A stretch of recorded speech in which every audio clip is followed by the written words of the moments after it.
Welcome to the Piscataway Public Library. I'm Miss Christine, and today is a special day. Today is American Eagle Day, so it is the day that we celebrate and commemorate the American eagle becoming our national symbol. So what we're going to do is learn a little bit about the American eagle. We're going to have a special guest who is going to teach us some things she knows about the American eagle. She's an expert, and we're going to listen to a story all about eagles. What I want to do right now is share some info with you about American Eagle Day and how the eagle came to be our national symbol. So I'm going to share my screen.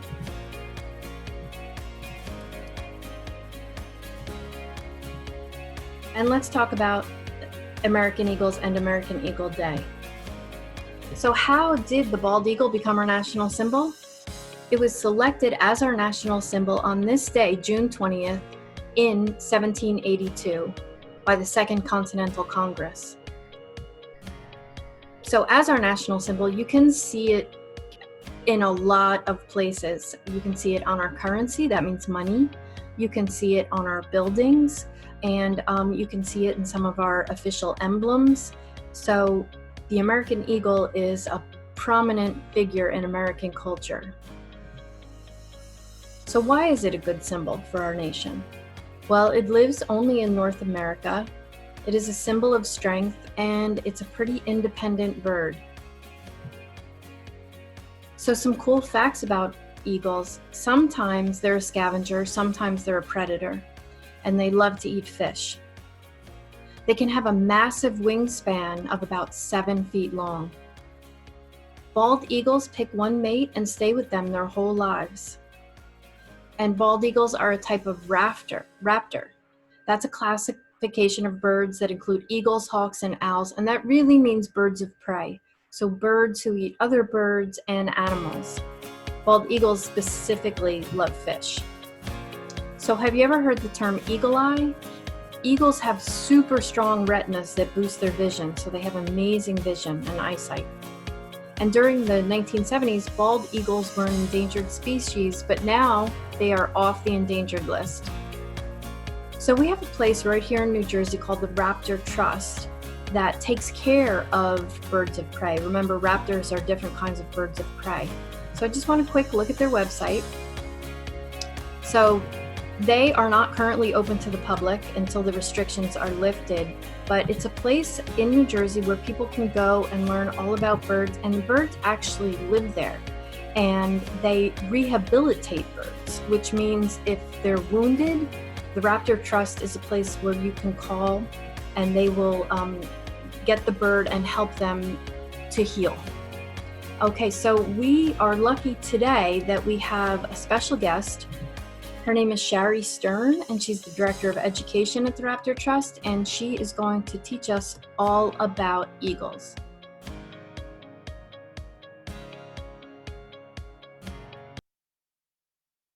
Hey there, friends of the Piscataway Library. Thank you so much for joining us for story time today. Hey there, friends of the Piscataway Library. Thank you so much for joining us for story time today. My name is Shari Stern, and I'm the Director of Education here at the Raptor Trust, and I wanted to introduce you to our two eagles. The story you'll be reading today is about eagles. These two are named Colonel and Uno. Colonel is a younger eagle, about 10 years old, and Uno is about 25 years old. Uno is the female, and she's actually larger than Colonel. When it comes to eagles, the females are larger than the males. You can also see that they both have white heads and white tails. They don't get those white feathers on their heads and tails until they turn 5 years old. These eagles are the symbol of the United States of America, and one of the things that they symbolize for us is strength. They are fantastic hunters and fishermen. They also have been known to steal a meal or two from some rival birds in the area. These amazing eagles were brought to us due to injuries, and they have to live here at the Raptor Trust for the remainder of their lives. Colonel is missing a piece of his wing, and Uno is missing one of her eyes. We feed them a diet here of fish and rodents. Yum, something for them to enjoy. And they have a really large outdoor enclosure, so they get to enjoy the weather here during all seasons. Eagles are native to the United States of America, and they are native throughout our country. You can find them all the way from the north down to the southern tip of Florida. These eagles enjoy all seasons here at the Raptor Trust. They live outdoors, and they're equally happy during the summer months as they are during the winter. These eagles enjoy fish. That is one of their favorite foods that we're able to provide for them here at the Raptor Trust. Eagles are some fantastic animals. Enjoy your book.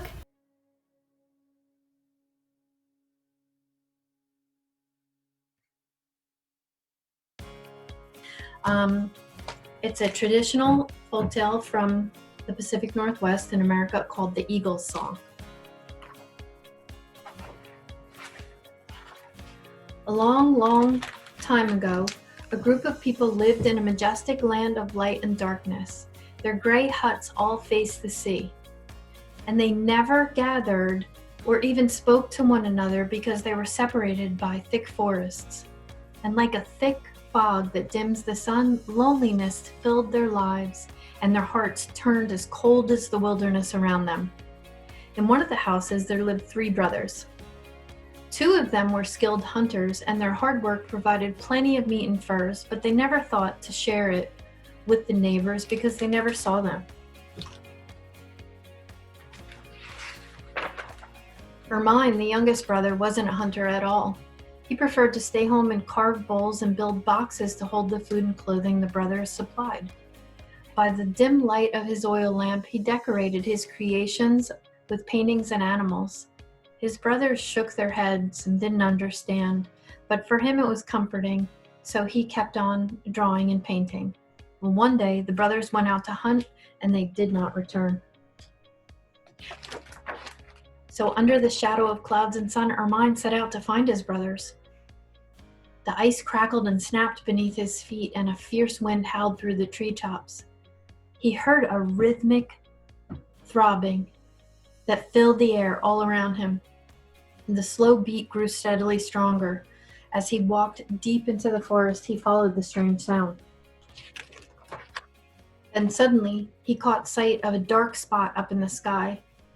The boy gazed up in wonder as he saw an eagle circling overhead. It glided down and landed nearby, and when his feet touched the ground, the throbbing sound stopped. Ermine stared at the beautiful bird in silence, and then he realized the eagle began to shimmer and glow like the flaring lights of the northern sky, and amazingly, Ermine watched as the bird turned into a young man.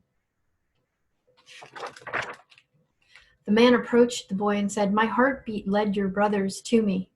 They tried to claim their feathers as a trophy. Do you seek to decorate your weapons with my feathers too?" "No, I'm not a hunter," replied Ermine. "I only wish to find my brothers."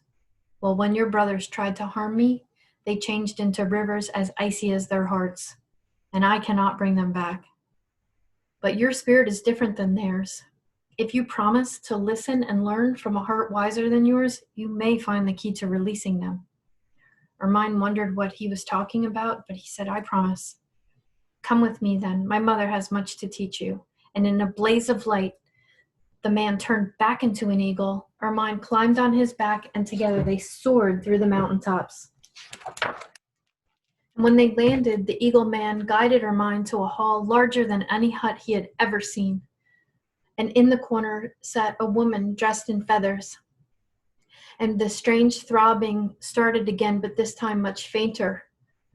The old woman gave him a bowl, and as he ate, she spoke in a soft voice. "I offer you food, and you accept. Why do your people not rejoice together? Why is this gesture so unknown to you?" She shook her head. "Like a cave of ice that shuts out the light and the sun and the sound of the wind, you and your people isolate yourselves in darkness." "But how can we break the silence?" Ermine asked.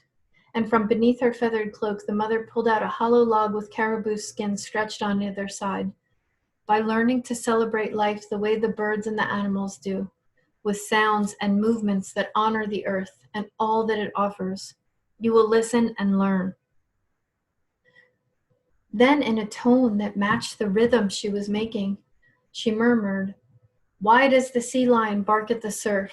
Why does the otter slide down the waterfall? And why do eagles soar in the wind?" When it was Ermine's turn, he sang, "Winds blow outside, fierce and chill. I hear the wolves howl from the hill. Raven soars through the midnight sky, but I am warm with friends close by." The music faded in the large hall, but Ermine's heart was filled with a happiness he longed to share.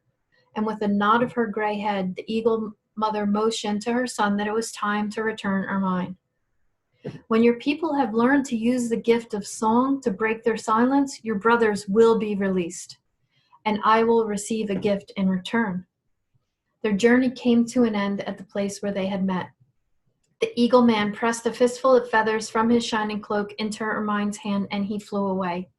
And then Ermine went home to start creating his own drum. Pleased with his work, he carried the drum and boxes of food outside. He sat down to play, and the rhythmic sounds echoed through the air.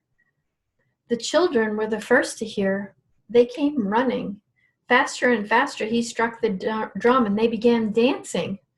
While Ermine played, he began to sing of the beauty in nature, then the cries of the animals and the birds, the rushing of the rivers, and soon the sounds of laughing children were interspersed with his song, and they chanted and they danced with him. Meanwhile, the hunters returned from the forest and the fishermen home from the sea, and they were alarmed by the strange sounds. But as they got closer, they were overtaken too by the drum's steady beat, and the words of Ermine's song worked their magic on them too. The music loosened their tongues and set their feet free, stamping rhythmically until they joined in the merriment.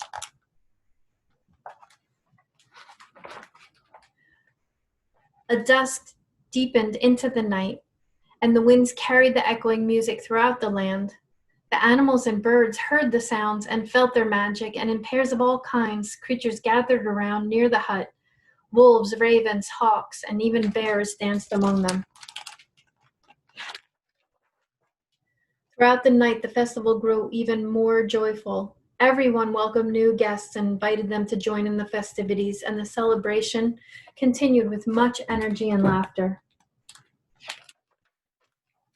And suddenly, a bear and a beat much stronger than that of Ermine's drum pushed through the air, and an enormous bird rose in the sky, and two youths emerged from the trees, and Ermine recognized them immediately as his brothers, and he ran to greet them. They had been released just as the eagle man and his mother had promised. From then on, life was different. People took time to share and celebrate their blessings. They made new huts that stood side by side in long rows for feasts and festivals. Ermine decorated the building with intricate designs, and he painted and carved fantastic animals and birds on them. And one day, Ermine walked out into the forest and followed a path, and just as he had hoped, a giant eagle descended from the sky. Ermine and the eagle man greeted each other and then flew off together to the highest mountaintop. As they flew towards the eagle's home, the boy noticed another eagle spiraling downward. Within seconds, it joined them, gliding alongside, and the bird's feathers shimmered with sunlight, but her eyes were a familiar glow of wisdom.